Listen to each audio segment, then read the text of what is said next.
अगली खबर दरअसल सियासी मैखाने से ही जुड़ी हुई है। दावे हैं कि हर कोई लड़ाई कहीं भी नहीं है, दावे ये भी हैं कि सब कोई साथ है, लेकिन हकीकत कुछ और ही है।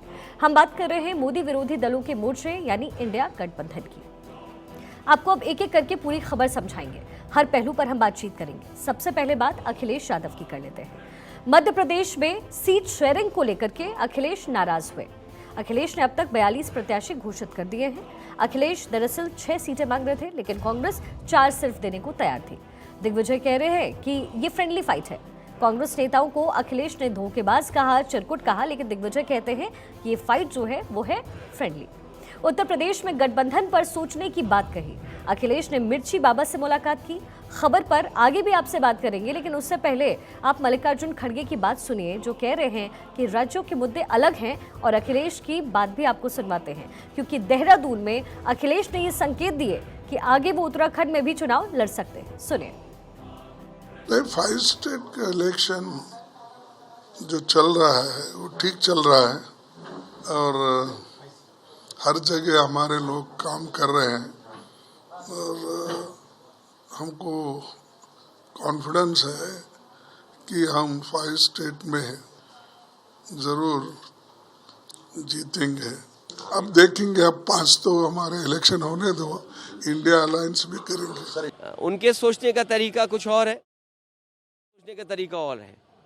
हम ये कहें कि हरिद्वार में हमारी पार्टी का सांसद रहा, हम यहाँ पर संगठन बनाएंगे, हमारी पार्टी बनाएंगे, क्या इससे किसी की नाराजगी हो सकती है?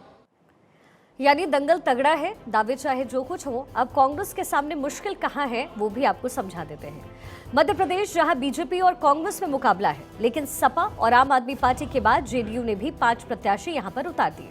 तीनों दल इंडिया का ही हिस्सा है, और इसी तरह छत्तीसगढ़ में आम आदमी पार्टी पूरी ताकत झोंक रही है, चुनाव लड़ रही है। अखिलेश मध्य प्रदेश में 42 सीटों पर प्रत्याशी उतार चुके हैं, और अब देखिए जेडीयू ने प्रत्याशी उतारे हैं तो बीजेपी भी इस अलायंस के पूरे मजे ले रही है। सुनिए बीजेपी का क्या कुछ कहना है।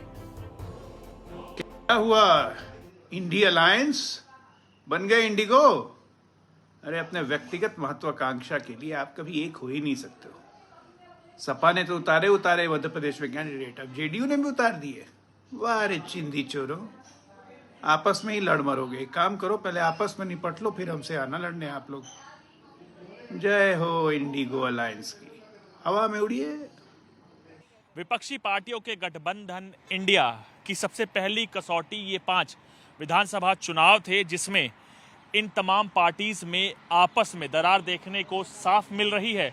अगर बात करें मध्य प्रदेश विधानसभा चुनाव की, तो पहले समाजवादी पार्टी ने और उसके बाद जेडीयू ने अपने उम्मीदवार उतार दिए हैं, जिसके बाद से सवाल उस तमाम इंडिया गठबंधन पे पड़ रहा है कि क्या इस गठबंधन में वो तमाम पार्टीज जो एक साथ हैं, उनको एक दूसरे पर विश्वास है या नहीं।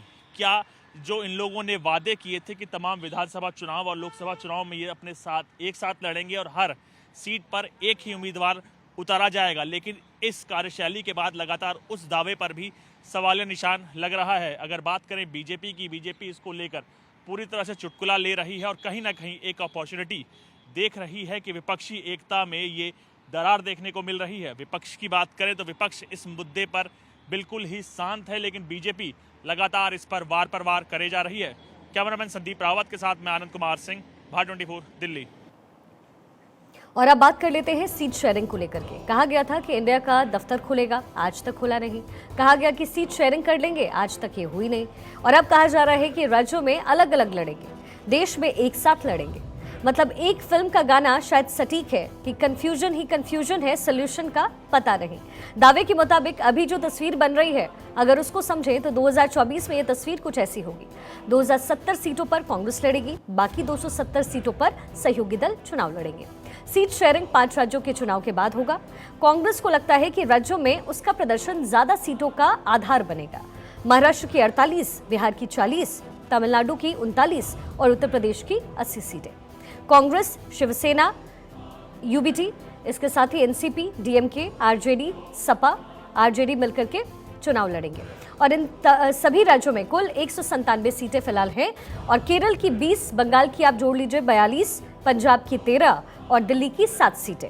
इस पर फैसला सबसे आखिरी चरण में होगा। तो अब ये कुल मिलाकर के 2024 में होने वाले चुनाव की जो तस्वीर है वो कहीं ना कहीं कंफ्यूजन पैदा कर रही है इन तमाम सियासी दलों के लिए जो एकजुट होकर के मोदी का मुकाबला करना चाह रहे हैं।